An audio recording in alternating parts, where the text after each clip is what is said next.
All right, so HackTheBox last year released their CDSA certification, which is the Certified Defensive Security Analyst certification.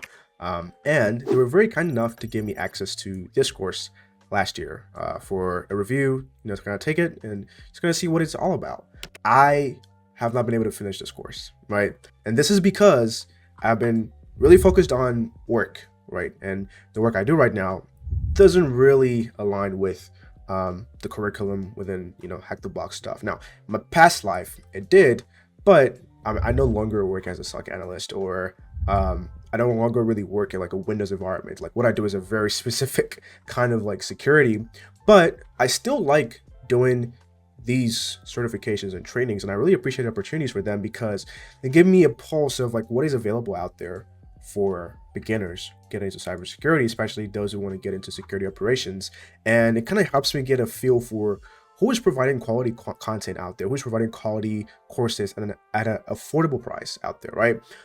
So I would have really loved to finish up this course and take the certification, but I'm not going to be able to. And I think it's fine that I'm not going to be able to because I have other things career-wise I have to focus on. And I also have my job, I also have a lot of stuff to kind of go over. So I'm not going to always be able to like take these certifications and actually like experience them myself. But what I can do is actually take a look at them and give you a very objective point of view based on my experience, right, working in security, as well as like what I can obviously see as the value proposition of these courses. I'm going to be doing that with HackTheBox Academy, kind of showing you what this course looks like and what to expect. Now, I will preface this video by telling you that this is a really great course and I recommend it, right? I'm not, if you want to click off the video, good for you, but the whole crux of it is this is a really great platform. It's a really great course and I totally recommend it. So let's get into it and see what it's all about. All right, so here we are in HackTheBox Academy, which is where the courses are hosted, or the training is hosted, right?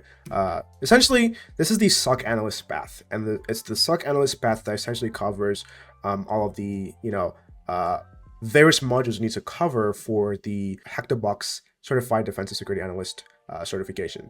Now we have a ton of different modules, right? We have the incident handling process, we have security monitoring and SIEM fundamentals, we have Windows event logs and finding evil, we have introduction to threat hunting and hunting with Elastic, we have understanding log sources and investigating with Splunk, Windows attack and defense, intro to network analysis, intermediate network traffic analysis, working with IDS and IPSs, introduction to malware analysis, JavaScript deobfuscation, Yara and Sigma for SOC analysts, introduction to digital forensics, detecting Windows attacks with Splunk, and security incident reporting, right? So this is quite a lot of content, right? As you can see, I only got through 3 modules so far. Now, I'm not going to go through all of them. I probably would go through a couple others randomly just to kind of get the experience from it. But from the ones that I've gone through, right, this is really, really great content. It's really quality content.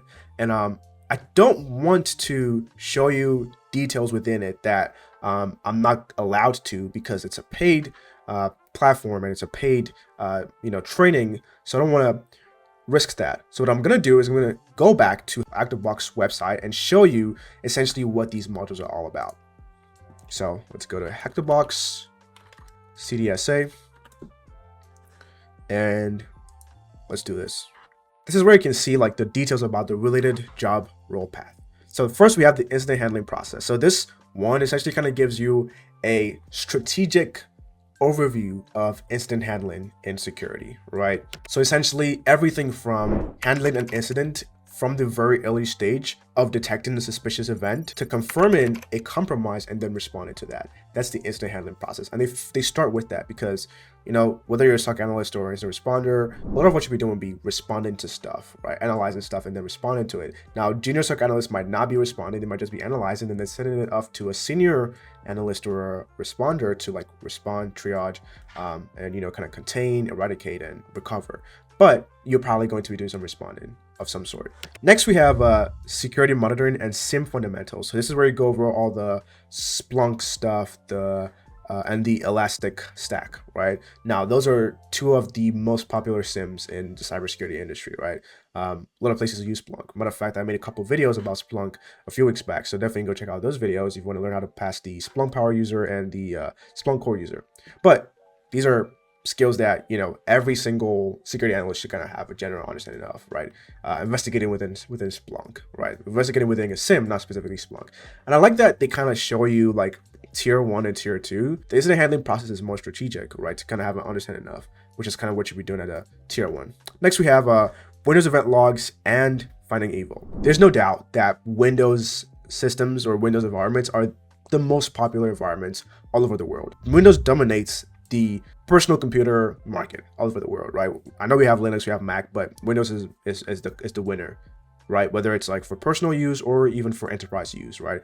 Active Directory is used by a lot of companies, probably most of the companies in the world, right? So understanding how Windows works and how to detect and uncover suspicious activity in Windows systems is always going to be valuable for anyone, whether you're a SOC analyst or as a responder, whatever the case is, right? Honestly, that's most likely what you're going to be doing.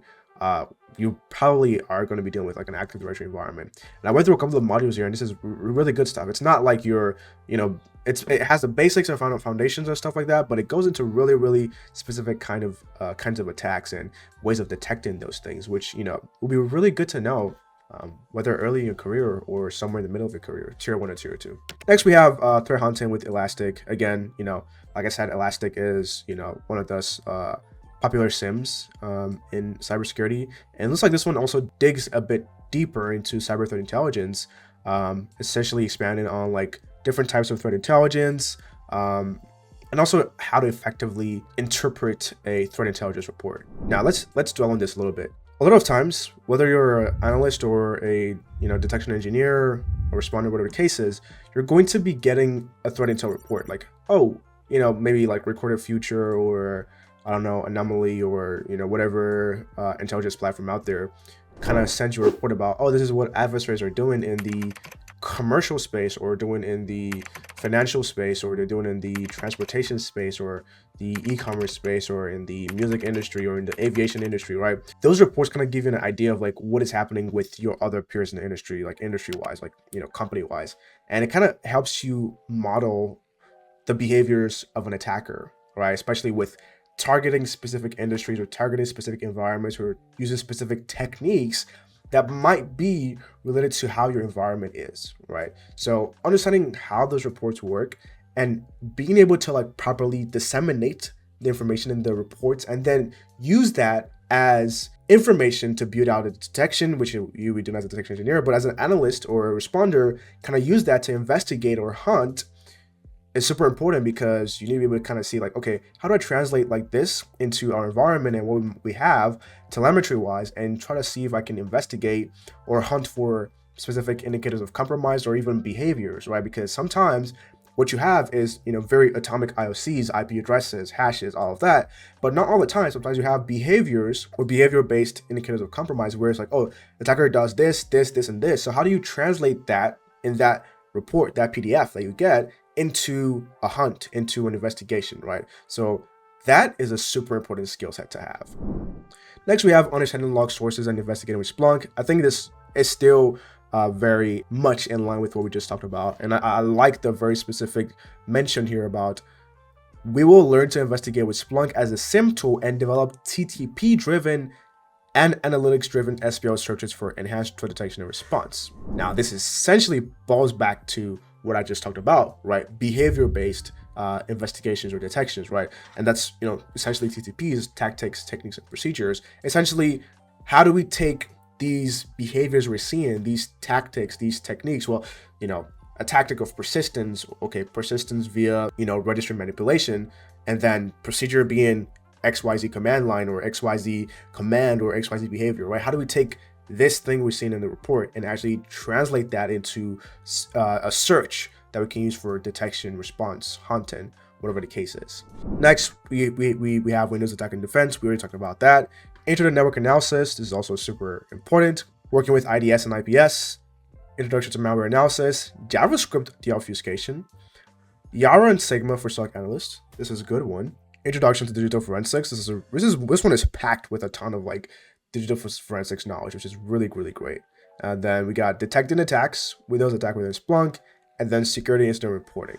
I wanted to quickly add that if I know anyone who has passed the certification, I will be glad to bring them on the channel to talk about their experience, so that way we have a more first-hand point of view over someone who hasn't done it. So if you are in this Discord and you've passed the certification recently, let me know and let's have a chat. We can kind of make a video together and kind of go over your experience firsthand with the certification. And also, if you want to check out the CDSA, it'll be linked in the description below. Check it out. Now, there's no doubt that this is a really great training. Literally no doubt. So the question shouldn't be, should I take it? Because the answer is yes. The question should be, where am I in my career right now? And what skills can I learn or add on or revise on from this and apply to where I'm at with my career right now? So if you're out there, you're working in a SOC, you're a tier 1 or tier 2, or you're seasoned, you've been in the industry for quite a while, I don't see any reason why, if you can afford it, to not take this. It's a great training. It's a great certification. And if we talk about certification, it says the candidates will have to perform security analysis, SOC operations, and incident handling against multiple real-world and heterogeneous networks hosted in HackTheBox infrastructure and accessible via VPN, using Pawnbox or their own local VM. Upon starting the examination, a letter of engagement will be provided that will clearly state all engagement details, requirements, objectives, and scope. All a candidate needs to perform the required activities is a stable internet connection and VPN software. The HackTheBox Certified Defensive Security Analyst is the most up-to-date and applicable certification for security analysts, SOC analysts, and incident handlers that focuses on both security incident analysis and professionally communicating security incidents. Now, from what I heard, you have about 7 days to finish the certification, to finish the exam when you start it, right? Which is plenty time, and also kind of goes to show you like the intentionality with how HackTheBox is approaching this training and certification, right? I really love the work that HackTheBox has been doing with, really extending out beyond just the platform to training to even their Sherlocks now for defensive security, like investigations and stuff like that, which is really good. So that being said, this has been the review of the HackTheBox Certified Defensive Security Analyst, and I recommend it. If I had the time, I would definitely take it, but I've just had to like do other certifications that are more in line with what my current role is about. I'll say definitely take it. If I have time in the future, I would definitely take it. Even, this like HackTheBox was very kind to give me access to this. I know it's probably going to expire sometime in the future, but if I have the time and, I have to pay for it myself, I would do that. And for the cost, as you can see here, you can get certified for $490, which is very affordable, in comparison to some of the other ones out there. So I would say like $490 is like pretty affordable for the content you get, for the training you get, for the value you get. It's definitely a reasonable price, right? I highly recommend it. So like I said, if I had the time, I'll take it. If I have some time next year, I might, attempt it and take it on my own time if, HackTheBox is not able to extend my membership that they gave me access to. But beyond that, I recommend it. Definitely go check it out if you're looking for defensive security training. And that's been it for this video. Thank you for watching. Like I said, I made a couple of videos about Splunk a while back. So if you want to learn how to pass the Splunk Power User, check out this video right here. And if you want to learn how to pass the Splunk Certified Defensive Security Analyst certification, check out this video on the other side of the screen right here. Thanks for watching, and I'll see you in the next video. Bye-bye.